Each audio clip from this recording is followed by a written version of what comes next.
뭐 서울에 있는 이름 있는 대학교에 우리 아이가 입학하기를 바란다라고 하면은 100명 중에 7명 안에 들기를 바라는 거고요. 요즘 의대 열풍이죠. 의치 한약수라고 하죠. 그 입학 정원 다 합쳐봤자 전체의 1%밖에 안 돼요. 게다가 그 중에 7, 80%는 다 N수생들. 그러면 사실 우리 아이가 현역으로서 거기 간다? 100명 중에 한 0.23명에 들겠다라는 어마어마한 계획을 지금 하고 계신 거거든요. 그럼 사실 현실적으로는 우리 아이는 그 목표를 달성을 못할 가능성이 훨씬 더 높죠. 네. 예, 근데 생각해야 되는 게 안녕하세요. 육아연구소 이지민 아나운서입니다. 고등학교에서 17년 동안 영어를 가르치셨고요. EBS 수능 영어 대표 강사십니다. 정승익 선생님 모셨습니다. 선생님 안녕하세요. 안녕하세요. 네. 요즘에 전국적으로 강연을 다니시느라 너무 바쁘시더라고요. 네. 최근에 어머니 사교육을 줄이셔야 합니다라는 책을 쓰셨어요. 네. 사교육을 줄이고 싶으세요? 늘리고 싶으세요? 물어보면 누구나 당연히 줄이고 싶습니다라고 말하실 텐데 두 가지가 궁금할 것 같아요. 첫 번째는 그러면 사교육 없이 혹은 사교육을 줄이고 어떻게 인서울 할 수 있나요? 이고 두 번째는 그러면 줄이고 나서 뭘 어떻게 해야 되나요? 일 것 같아요. 네, 정말 다들 똑같은 고민하고 계실 것 같아요. 네. 당연히 사교육 줄이면 좋죠. 네. 가정 경제도 좋고요. 여러모로 좋습니다. 근데 네. 첫 번째 질문 먼저 답을 드리자면은 사교육을 했을 때 지금 목표하는 대학이 그래도 현실적으로 있으실 거잖아요. 저는 네. 좀 현실적으로 얘기를 하고 싶은데 특히나 초등이나 미취학 아동을 두고 있는 부모님들께서는 어느 정도 대학을 원하실까요? 뭐 우리가 소위 말하는 스카이는 아니어도 서울에 있는 대학교를 원하실 겁니다. 네. 근데 뭐 대학 서열 없어져야 되지만 우리가 소위 기억하고 있는 게 서열이 있거든요. 이런 대학들이 있습니다. 한 10개 정도 되는 대학교의 입학 정원이 네. 어느 정도냐 라고 하면은 전체 수험생을 100명 잡았을 때 한 7, 8명 수준이에요. 그러니까 서울에 있는 이름만 들으면은 대한민국의 네. 누구나 어느 부모라도 알만한 그 대학교의 입학 정원을 다 합쳐봤자 100명 중에 7, 8명밖에 안 됩니다. 그러면은 초등에서 우리 자녀가 우리 아들 딸이 그래 서울에서 대학 다녔으면 이라고 바라면서 학원 보내실 거 아닙니까? 근데 그게 내가 목표하는 바가 100명 중에 7명이에요. 그게 쉽지 않은 목표라는 겁니다. 100명 중에 우리 아이는 93명에 속할 확률이 훨씬 더 높아요. 그쵸. 그래서 예. 제가 일단 드려야 되는 이야기는 그러니까 사교육을 더 해야 되는 거 아닙니까? 근데 그게 그러면은 100명 중에 7명 안에 들 만큼의 사교육을 하셔야 되는 건데 대한민국에 그런 가정이 있으시겠죠. 하지만 또 이 영상을 보고 계신 대다수의 가정에서는 그럴 수가 없는 여건이죠. 저를 포함해서요. 그렇다면 오히려 다른 전략이 필요하다. 라는 현실적인 얘기를 드리는 거고요. 네네. 그러면 이제 뭘 해야 되느냐? 그래서 이제 제가 계속 강조하는 게 초등에서부터 좀 이 아이가 스스로 할 수 있도록 여러 가지가 필요하죠. 뭐 교육은 하나로만 되는 게 아니니까요. 하지만 가장 우리 부모님들이 머릿속에 그려야 되는 이미지는 우리 아이가 혼자서 공부를 찾아서 할 수 있는 아이가 되어서 자기가 그 대학을 가는 수밖에 없어요. 어려운 얘기죠? 네, 네. 답답한 얘기입니다. 네, 갑자기 엄청나게 좀 큰 주제가 나왔는데 네. 우리 아이가 스스로 해야 됩니다라고 할 때 그 이유는 구체적으로는 어떤 건가요? 그러니까 학원을 무작정 다니는 아이보다 스스로 했을 때 그 100명 중에 7명 안에 들어갈 확률이 더 커집니다인가요? 아니면 무분별한 사교육비를 줄이는데 아이의 주도성이 아주 중요합니다인가요? 가장 본질이 무엇인가? 우리 부모님들이 생각하는 현실적인 목표를 일단은 대학 입시까지로 봤을 때 그 안에서 그 목표를 달성하기 위해서 가장 중요한 본질이 뭔가라고 생각했을 때 사교육은 아니라는 거예요. 제 생각에는. 네네. 더 본질은 이 아이가 스스로 찾아서 공부를 하는 아이다라는 겁니다. 네. 그럼 사실은 사교육을 하고도 인서울을 하고요. 네. 사교육을 안 받고도 인서울을 할 수 있습니다. 네. 하지만 제일 중요한 거는 이 아이가 스스로 할 수 있냐 없냐인데 네. 대한민국의 지금 보편적인 가정을 보면 어떤 일이 벌어지냐면은 네. 학원을 제일 처음에 언제 보내십니까? 정말 많은 분들이 엄마가 가르치다가 이 아이가 더 이상은 엄마의 가르침을 받기 힘들어하고 네. 너무 이제 집에서 힘드니까 네. 그 순간에 차라리 학원을 보내자 이렇게 되는 경우가 너무 많거든요. 맞아요. 저는 이 지점이 가장 좀 우리가 생각을 많이 해봐야 되는 지점이라는 겁니다.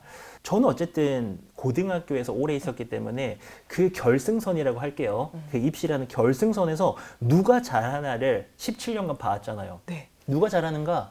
결국에는 스스로 하는 아이들이 잘하고요. 그 친구들한테 제가 물어봐요. 학원 언제부터 다녔냐? 너 너무 잘하는데 너 언제부터 다녔니? 초등에서 안 다닌 아이들이 되게 많아요. 중학교 때 다녔대요. 근데 놀라운 이야기, 그 학원을 자기가 원해서 갔다라는 거예요. 중학생쯤 되니까 이게 고등학교 앞두고 공부를 해야 될 것 같아서 자기가 수학학원 다니겠다라고 부모님께 말씀드렸대요. 그래서 자기가 원해서 수학학원 가가지고 이제 소위 말하는 그 선행이라고 하죠. 네. 그 안 할 수는 없습니다. 지금 현 입시 시스템상 고등학교 들어가자마자 잘해야 되기 때문에 중학에서 하긴 해야 돼요. 근데 네.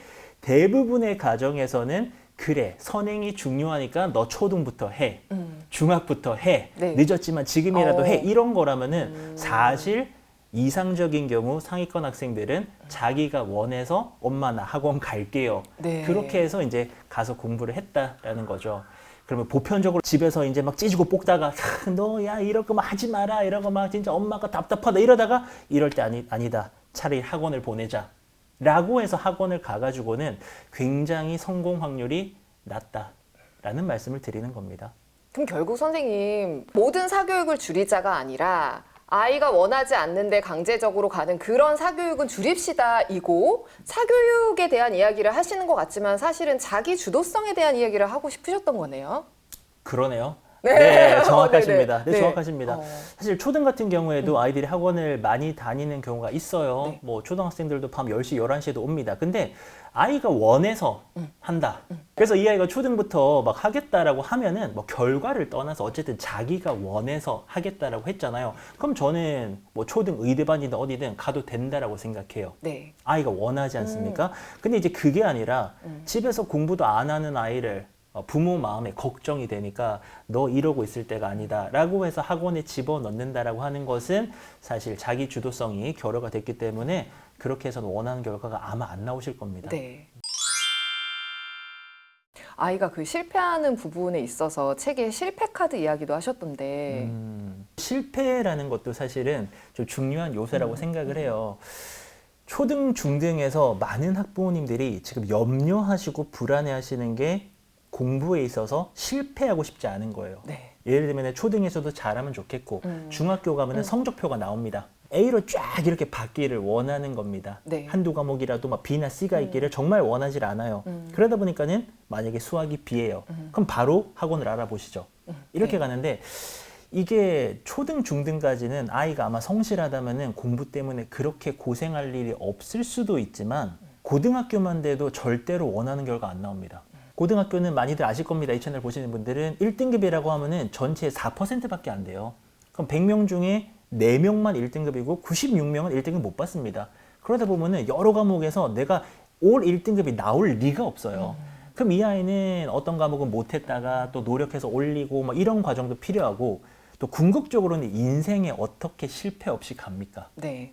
당연히 크고 작은 실패를 하게 되는데 초등, 중등에서 우리가 어떤 착각을 하냐면은 요즘 정보가 너무 많으니까 네. 이렇게 하면은 실패 없이 될 네. 거라고 생각하는데 저는 그게 오히려 독이 된다라고 그러니까 생각해요. 초1부터 수능 치는 그때까지 쭉 이게 다 올 A로 갈 거라고. 그렇죠. 그렇게 할 수 은연중에 있을 거라고 생각하게 되는 것 생각을 같아요. 은연중에 네. 하시는 거죠. 왜냐 그 정보들이 정말 이것만 다 조합하면 그렇게 될 것 같아요. 그렇죠. 네. 뭐 좋은 교재, 좋은 강의, 좋은 학원, 좋은 과에 대한 정보가 너무 많다 보니까 우리 아이가 그걸 잘 수행하기만 하면 네. 될 거라고 생각하는데 안 되거든요. 오히려 정반대로 가야죠. 정반대로 이 아이가 원하는 대로 안 될 때 그 다음에 어떻게 할 것인가. 요즘 다른 얘기인데요. 제가 이제 특목고에 있을 때 네. 특목고라고 하면은 선발된 아이들이에요. 중학에서 선발될 때 그쵸. 네. 그 기준은 거의 그냥 다 올 A 등급을 받아야 돼요. 그런 아이들만 모인 겁니다. 네. 그럼 이 아이들은 사실 100명이면 100명 전부 다 초, 중등 때 공부로 실패한 적이 없어요. 근데 첫 시험을 보면 당연하지만 1등급은 100명 중에 4명만 받아요. 어떤 누군가는 그 9등급제 네. 안에서 5등급, 6등급, 7등급, 네. 8등급, 9등급도 누군가는 받게 되거든요.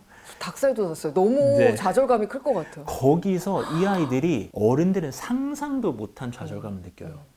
아니 우리 어른들이 볼 때는 뭐 그거 성적 그거 그냥 잠깐이고 입시만 해도 뭐 우리 주변에 보면은 대학 잘 간 순서대로 만족스럽게 사는 건 또 아니잖아요. 어른들은 살아오니까 그걸 알아요. 그래서 40, 50대는 어른들은 괜찮다고 말하는데 이 위로가 안 통해요. 그 아이들에게는 그게 세상인 거예요. 네. 이 세상이고 그게 처음 경험하는 건데 어마어마하게 많은 한 16년, 17년 동안에 한 번도 실패 안 하다가 고등학교 들어가서 첫 시험에서 내가 정승이 6등급 받은 거예요. 나 영어 진짜 잘하는 줄 알았는데 7등급 받은 거예요. 그거 극복 못하는 애들이 있습니다. 그래서 네. 사실 성적은요, 특목고 같은 데는 제가 딱 얘기하거든요. 너네 성적 다 바뀔 거다. 모조리 다 바뀔 거다. 1학년들한테 그렇게 얘기하거든요. 실제로 그래요. 근데 그 변수가 뭐냐면은 네. 실패했을 때, 성적이 떨어졌을 때 누군가는 다시 일어나요. 네. 한번 울고 나서 어. 나 한번 해봐야지. 나 진짜 안 되겠다 하면서 열심히 하고 누군가는 거기서 완전 무너져요. 차이가 뭐예요? 그게 이제 어려서부터 어떤 아이들은 좀 온실의 화초처럼 컸을 것이고 어떤 아이들은 좀 어떻게 보면 잡초처럼 컸을 건데 잡초가 생존력이 세죠.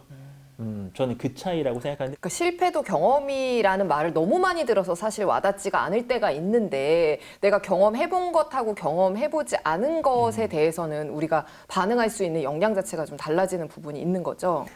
저는 뭐 어른들 다 공감하실 거라고 생각해요. 우리가 뭐 출산하기 전에 아빠 엄마가 되기 전에 애 낳으면 이 정도겠지. 네. 뭐 이 정도 힘들겠지. 그거는 망상에 불과하죠. 네. 근데 막상 경험해 보면 그걸 거쳐야지만 우리가 알게 되는 거잖아요. 네, 네, 네. 애들도 똑같거든요. 실패하면 이렇겠지. 그래 실패하면은 뭐 회복 탄력성 바탕으로 이렇게 회복하면 돼.